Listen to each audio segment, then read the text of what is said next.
Amis d'Ivoire TV, je voudrais vous saluer et vous dire que ce soir nous sommes ici à New York devant les Nations Unies où le ministre auprès du président de la République chargé de la défense de la République de Côte d'Ivoire est aujourd'hui ici à New York pour rencontrer le Conseil de sécurité des Nations Unies. Suivez-nous pour rencontrer Monsieur le ministre. Oui, quelles sont les raisons de votre visite ici à New York? Voilà, le président de la République a demandé que je puisse venir à New York pour soutenir notre représentation ici, représentation auprès des Nations Unies, parce que, comme vous le savez, la CEDEAO a introduit une requête auprès du Conseil de sécurité afin de soutenir le processus de paix au Mali. Et ce processus de paix est arrivé à une situation qui nécessite l'implication du Conseil de sécurité. Et pour ce faire, la Commission devrait présenter un dossier en appui de l'Union africaine auprès de cette instance afin qu'elle puisse bénéficier de cet appui. Et naturellement, il était important que la Côte d'Ivoire, en plus de la représentation ici sur place, qu'il y ait un membre du gouvernement. Et c'est pour ce faire que le ministre d'État, ministre des Affaires étrangères, le ministre Duncan était en mission avec le chef de l'État aujourd'hui même en Guinée pour participer au sommet de la Mano River. Donc je suis venu en quelque sorte supplier l'absence du ministre d'État. Vous savez que c'est la solidarité gouvernementale. Ce sont des questions, notamment le Mali, que nous suivons de près, puisque vous savez que la Côte d'Ivoire préside le comité des chefs d'état-major et qu'il y a un déploiement des forces. Donc en tant que ministre auprès du président de la République chargé de la défense, je me devais d'être là pour soutenir la délégation ivoirienne. Monsieur le ministre, qu'est-ce que nous devons attendre de cette visite? Est-ce que vous avez gain de cause? Permettez-moi. Ah oui, elle est importante et il faut saluer la commission, l'ensemble de la délégation, parce que vous avez le médiateur qui était représenté, en l'occurrence le ministre Bassolé, ainsi que le co-médiateur, le Nigeria, qui était représenté par son ministre des Affaires étrangères, son ministre délégué, Noureddine, et puis vous aviez aussi l'Union africaine, représentée par son ministre des Affaires étrangères, et le Mali lui-même, et d'autres pays par leurs ambassadeurs.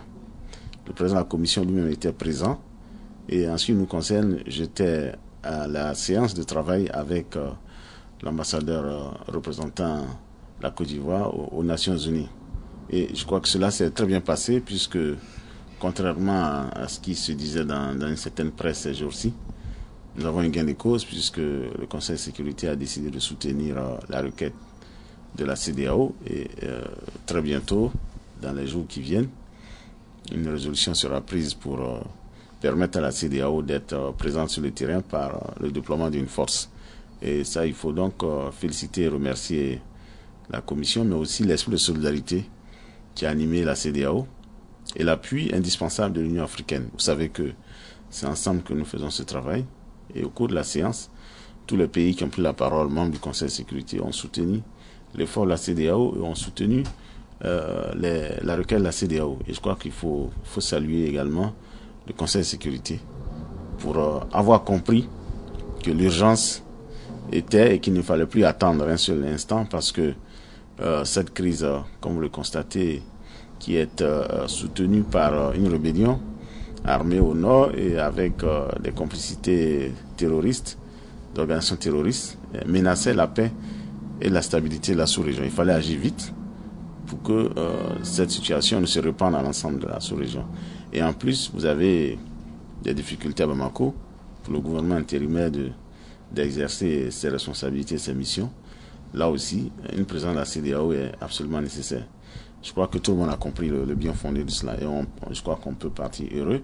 C'est l'occasion pour féliciter notre ambassadeur, l'ambassadeur Youssouf Bamba, qui a fait un travail excellent de préparation de cette mission qui a donc permis d'obtenir ce succès, et tous les autres membres de la délégation africaine, de la CEDEAO, de l'Union africaine, qui se sont serrés les coudes pour qu'on obtienne ce résultat.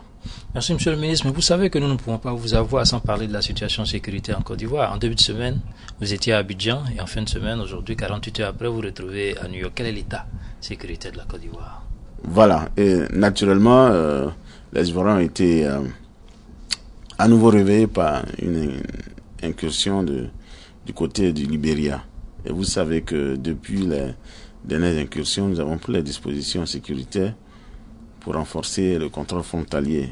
Même, vous savez qu'il y a une difficulté évidente, c'est que la frontière, elle est non seulement très longue, mais elle est poreuse parce que vous avez un végétal forestier qui empêche de prépositionner des soldats à tous les kilomètres. Et donc, les miliciens et mercenaires ont vu que certains passages cachés dans la forêt pouvaient être utilisés. C'est ce qu'ils ont fait.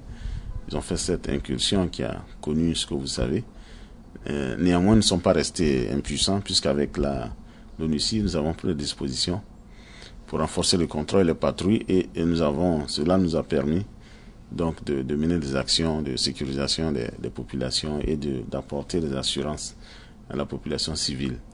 Et aussi nous travaillons avec le Libéria parce que vous savez que nous ne pouvons pas régler ce problème sans l'appui du Libéria, puisque ces incursions proviennent pour la plupart du Libéria. Donc le Libéria a également pris des dispositions, fermeture de sa frontière, ratissage de sa zone, déploiement de la force MINUL, et donc tout cela concourt n'est-ce pas, à sécuriser la frontière. Ce que nous avons fait de même, nous avons renforcé les patrouilles mixtes avec l'ONUCI pour rassurer les populations et sécuriser la zone.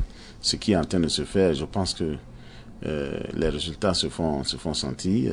Nous allons maintenir cette présence en permanence et je crois que cela va aider à la population de rester sur place, puisqu'on nous signale des déplacements internes de population.